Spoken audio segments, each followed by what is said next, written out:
Full News Headquarters. अस्सलामुअलैकुम। बोल news headquarters में खुशामदीद। मैं हूं आपके साथ वरीशा जुल्फ़िकार। मैं हूं सैयद रजी और मैं हूं शाइस्ता शहजाद। हेडलाइंस आपने जानी, बुलेटिन में बात होगी। मुंसिफ के घर नाइंसाफी, तोशाखाना केस में क्या हुआ, और डार वजीर आजम बनेंगे। बुलेटिन का आगाज करेंगे। इस्लामाबाद में बच्ची पर इंसानियत सोच तशद्दुद करने वाली सफाक औरत को ताहाल गिरफ्तार न किया जा सका। सिविल जज आसिम हफीज की बीवी मुलजिमा सोमिया के खिलाफ मुकदमा दर्ज कर लिया गया। तहम मुलजिमा ताहाल कानून की गिरफ्त से दूर है। सिविल जज की अहलिया सोमिया 6 माह तक मुलाजमा रिजवाना पर दिल दहला देने वाला तशद्दुद करती रही। डंडों और स्टील के भारी चमचों से मारती, हड्डियां और दांत तोड़ दिए, मार मार कर चेहरा भी जख्मी कर दिया। जख्मी हालत में भी काम करवाती। दर्द की वजह से बच्ची से काम ना होता तो उसे मजीद मारती, सर भी फाड़ दिया। जज आसिम हफीज का दावा है कि बच्ची ने मिट्टी खाई जिससे उसकी स्किन खराब हुई। बच्ची काम नहीं करती थी इसलिए उसके घर छोड़ आए।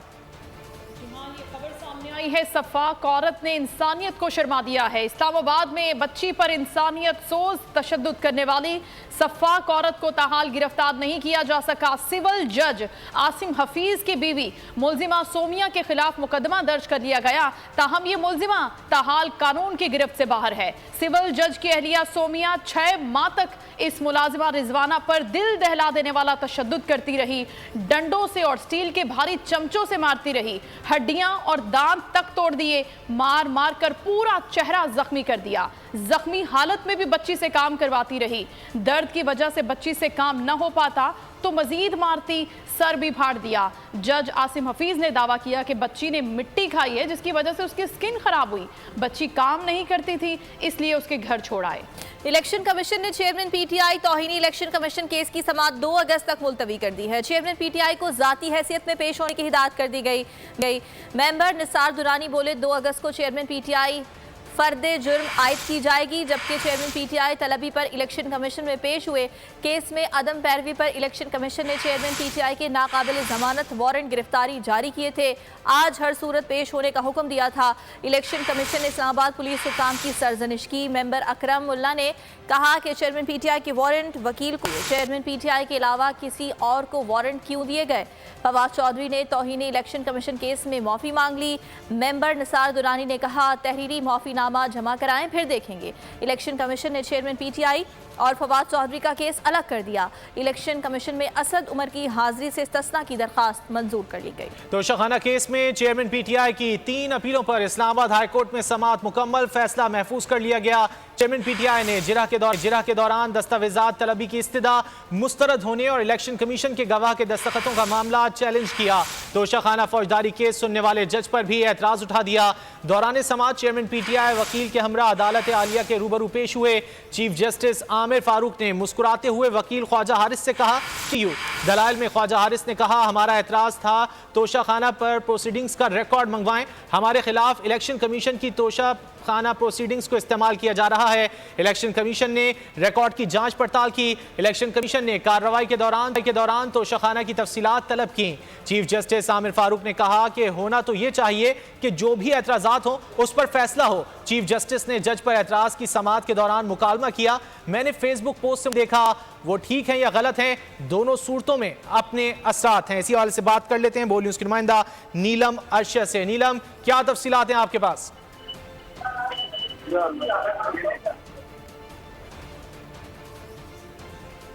सफाई ख्वाजा हारिस के तोशाखाना केस के गवाह वकास मलिक पर इजरा शुरू हो चुकी है। ख्वाजा हारिस की तरफ से सवाल उठाए गए, जिसमें कहा गया कि आपने ध्यान दिया कि इलेक्शन कमीशन में समाअतों के दौरान खरीदार का नाम नहीं बताया।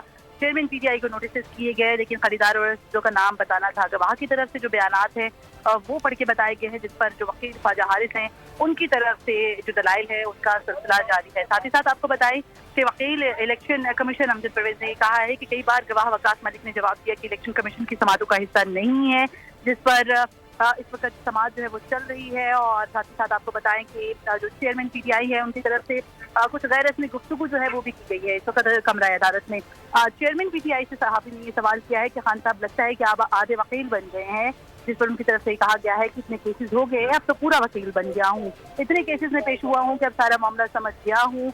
आप इलेक्शन कमीशन से माफी मांगेंगे, ये सवाल किया गया चेयरमैन पीटीआई से, जिस पर ये कहा गया कि आपका क्या ख्याल है कि मुझे माफी मांगनी चाहिए, जब मैंने कोई गलती ही नहीं की तो माफी क्यों मांगू, यू टर्न देंगे, ये भी पूछा गया सवाल उनसे, जिस पर उनका नीलम बहुत शुक्रिया इन तफसीलात के लिए। कौन होगा आइंदा आम इंतखाबात में निगरान, ताहाल हतमी फैसला न कर पाए इत्तेहादी हुक्मरान। नून लीगी हलकों से इस्हाक डार के नाम की बाज़गश्त क्या हुई, इत्तेहादी जमातों में इख्तलाफात खुलकर सामने आ गए।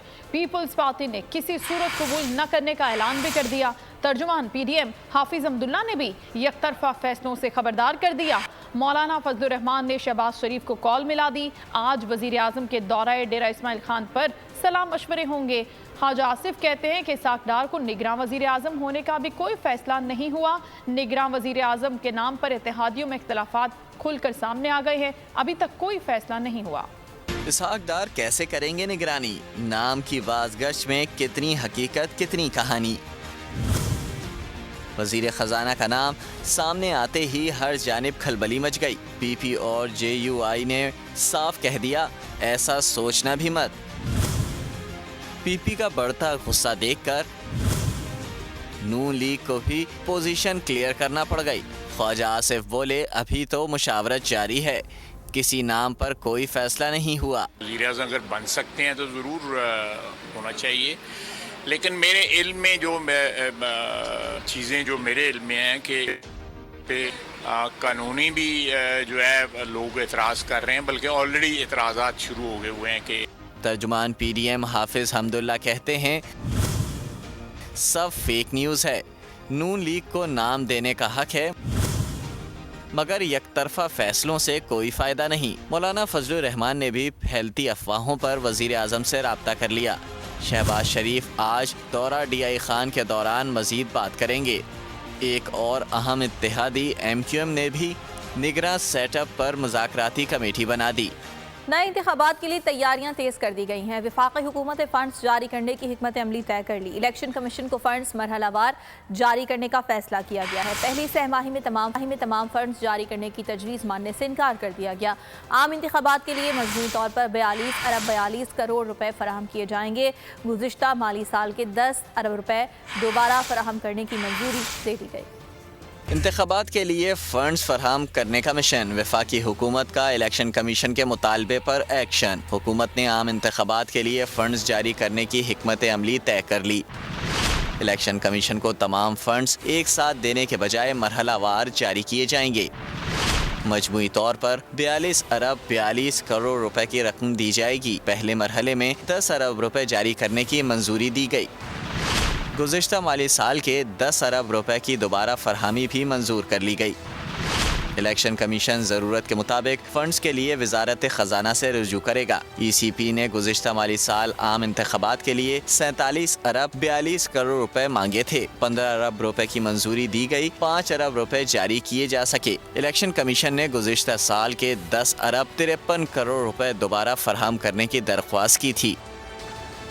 आगे बढ़ेंगे। अरकान कौमी असम्बली के लिए खुसूसी नवाजिशात दर नवाजिशात। 18 दिन की मेहमान कौमी असम्बली की स्कीमों के लिए 51 अरब जारी कर दिए गए। तफसीलात जान लेते हैं बोल न्यूज़ के नुमाइंदे उमर हयात से। उमर, क्या तफसीलात हैं?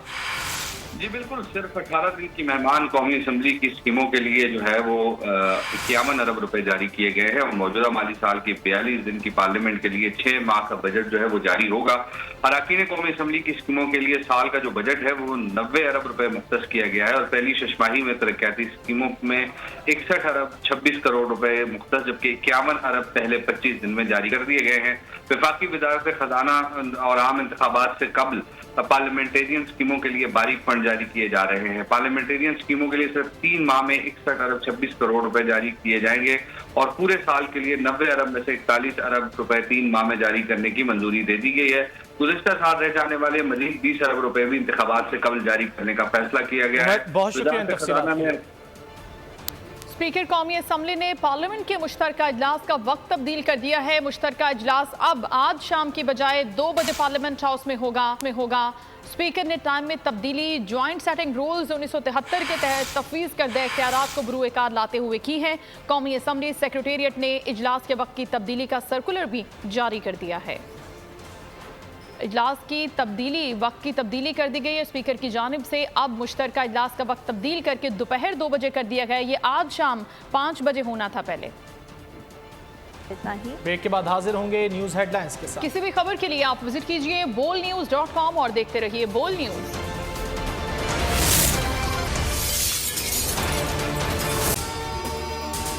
अगर आपको ये वीडियो पसंद आए तो लाइक पर क्लिक करें। पाकिस्तान की आईटी इंडस्ट्री जो है वो पाकिस्तान की एक्सपोर्ट में एडिशनल इजाफा कर सकती है अगले 3 सालों के अंदर, क्योंकि आईटी और बाकी जो 3 सेक्टर्स हैं उन 3 सेक्टरों में आईटी में फ़र्क है। वो ये है कि ये शॉर्ट टर्म में आपको गेन दे सकती है जो पाकिस्तान की नीड है इस वक्त। आईटी को तो पहले भी, इससे पहले वाली हुकूमतें और इससे पहले भी लोग डिफाइन करते आए कि जी यार आईटी से बहुत चेंज आ जाएगा। क्या वो इम्पैक्ट हुआ आईटी इंडस्ट्री के ऊपर जो हम समझते थे और चाहते थे? पाकिस्तान की आईटी एक्सपोर्ट्स इतनी हो जाएंगी कि पाकिस्तान के सारे मसले मसाइल ख़त्म हो जाएंगे? वो तो नहीं हुआ। आपकी जो पॉलिसीज़ हैं वो कॉन्फ्लिक्ट हो रहा है। क्या हमने ऐसी पॉलिसीज़ रखी हुई है कि गूगल मजबूर हो यहाँ पे ऑफिस खोलने में? पॉलिसीज़ के तहत करना होगा। वो 2 से 3 महीने 4 महीने में खुद ब खुद ऑफिस स्टार्ट करेंगे। जो आपके मुल्क का आईटी का एंटरप्रेन्योर है, $100 मिलियन तो वो बाहरी अकाउंट रोक लेता है। आप उसको मोटिवेट करके उसको फिर फोकस करें, उस पर इंसेंटिव करें, वो आपको 100 आएगा तो आपका 5 टाइम्स इंक्रीज हो जाएगी फौरन। टेक्सटाइल में हम क्या करते हैं, हम उठाते हैं बाहर के किसी ब्रांड के लिए टी-शर्ट यहाँ बनाते हैं, उसको दे देते हैं। लेकिन अब आईटी के बाद अगर आप अपना ब्रांड बना के लोगो वहाँ पे बेचेंगे, चाहे B2B बेचें चाहे B2C बेचें, पॉसिबल है। पाकिस्तान की जो एक्सपोर्ट में ये $30 अरब से ज़्यादा का इजाफा इससे हो जाना खाली यार। गवर्नमेंट के फंडों से इदारे बनाकर और उनके थ्रू कोई रेवोल्यूशन आ जाएगा, सवाल ही नहीं है।